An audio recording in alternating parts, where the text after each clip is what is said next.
Good afternoon. Welcome to another edition of Meet the Minister on Fairfield County's Refreshing 90.9, also live on the internet, WFCOFM.com. Great to have you with us. Wherever you are in the world, it is a privilege to have you with us today. I like to say wherever you are in the world, especially when we have somebody who's been outside the walls of Fairfield County and somewhere else in the world, and that is the case today. A returning guest, Wally Zaiolo, the local director of Operation Christmas Child in the Columbus area, and he's joined us after coming back from a trip to Uganda. Welcome back to Fairfield County and 90.9 FM, Wally. Well, thank you, Steve. It's a privilege to come back, and it's a privilege to have been sent by God over to Uganda, and I just carry such a heart for this ministry, Operation Christmas Child, and to see it from beginning to end, just an amazing, amazing thing. I want to hear more about it, but remind me, you were on this program before. Where are you from originally?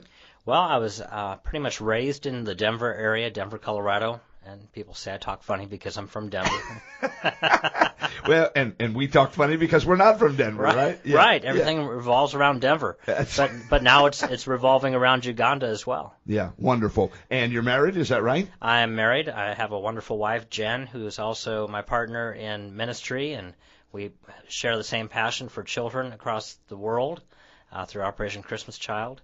And we've been together for a while now, and she's just a really good support system for me and for our family. Wonderful. And you mentioned family. How many children do Wally and Jen Zaiolo have?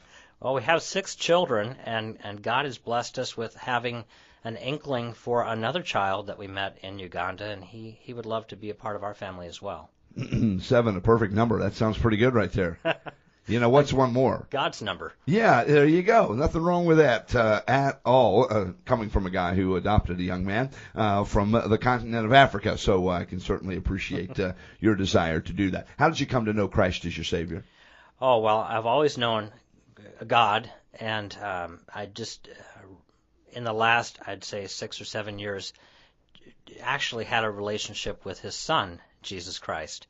And that has opened up a whole new level of service to the Lord, being enacted to serve in many ministries and to carry the gospel message of Jesus Christ out into the world. Where's your home church? My home church is Good Shepherd Church here in Lancaster, and I cannot think of a better church where we actually think about touching the world. It's not just about the 4 walls that you set in God's home, but He asked us to go out into the yard and spread His gospel message out into the yard, into the world, as we've been called to do. Jesus said, go into all the world and preach the gospel to every creature, and we can't touch every creature. 7 billion people on the planet. We can't meet them all, but we have to go where God calls us to go. And to have a home base like the Good Shepherd Church, 700 Spring Street here in Lancaster, is a wonderful launching pad for this ministry opportunity. How did you get involved in Operation Christmas Child? Well, we've packed shoeboxes in the past as a family, and it just really started getting into our hearts. How can we do more, and what can we do to step up?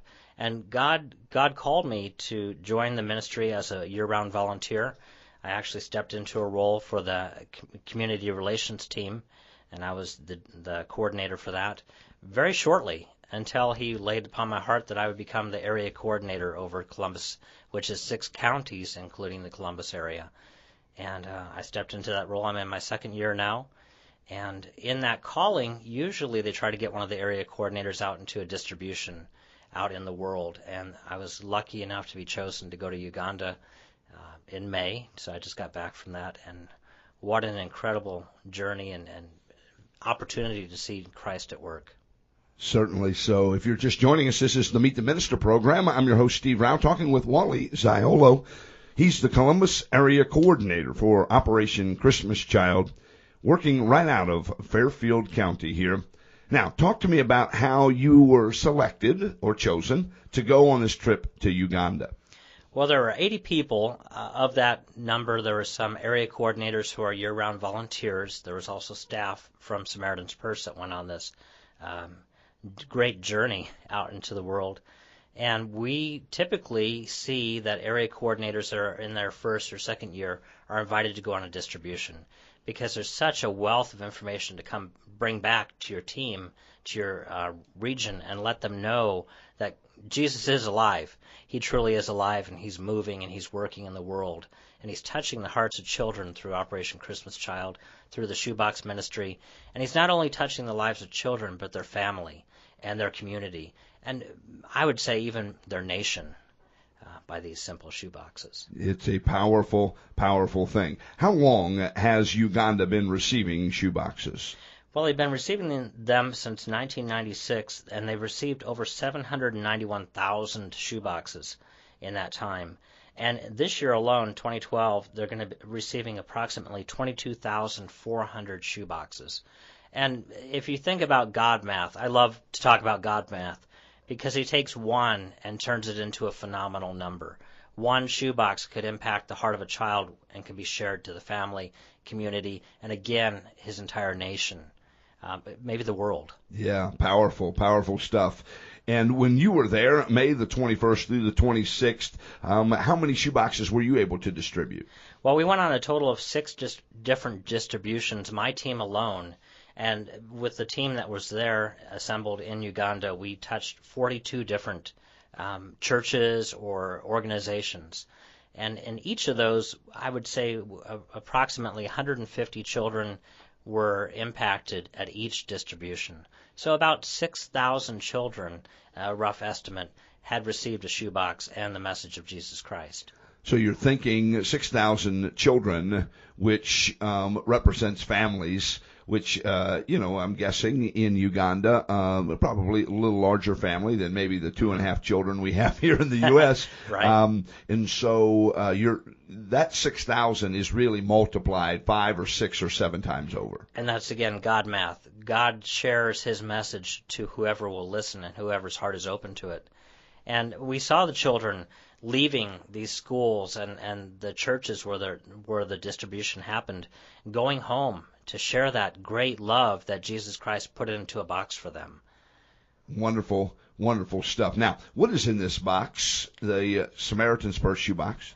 Well, the box, I'd like to start out by saying it might seem like simple items here in the United States, but it opens up a world unknown to children across the world. And simple things, hygiene items, toothbrush, toothpaste. Some children have to share a toothbrush with their family, their entire family. And how disgusting is that? So when they get their own toothbrush, they're beyond belief. Wow, I have my own toothbrush. Mm-hmm. And toothpaste, we've heard stories that they eat the whole tube in one day because it's so good and they've never had any. Yeah. So they'll have good teeth for that day, and then hopefully they'll get another supply. Candy goes into the shoebox because it's a sweet reminder of the love of Jesus Christ, and it tastes so good, and we want more. Crayons and school supplies, and I really was impacted by the use of school supplies in these foreign countries. They have to have their own materials to go to school. And then if they're lucky enough to have a sponsor or a parent that can afford to send them to school, they have to have their own supplies. And even in established schools, I saw the supplies were pretty wanting. The pencils were broken, no erasers on the ends. So I've really come back with a heart to say, if you're packing a shoebox, make sure it's properly supplied with school supplies. Paper, pencil, pen, multiple pencils, and a sharpener for the pencils so that they can be sharp and ready to go to use. Yeah. Yeah, those are, you spoke it very well, seem like small, insignificant items. We have a junk drawer, that has 48 pencils in it and, in various stages of use. And yet, they could use one. Going to school is a privilege. Kids are getting out of school, a lot of graduation ceremonies here in the last couple of weeks, and people are like, I'm so glad I'm out of there. It's a privilege for kids in Uganda and other places around the world to go to school. So, but you can't go if you don't have the supplies and those kinds of things. Right. And I was really blown away and amazed to see English up on the boards in such a perfect writing. They really are learning English, and they're doing very well. I was very surprised at how intelligent they were. I'd hate to say it, but they'd probably give us a run for our money. Correct. So education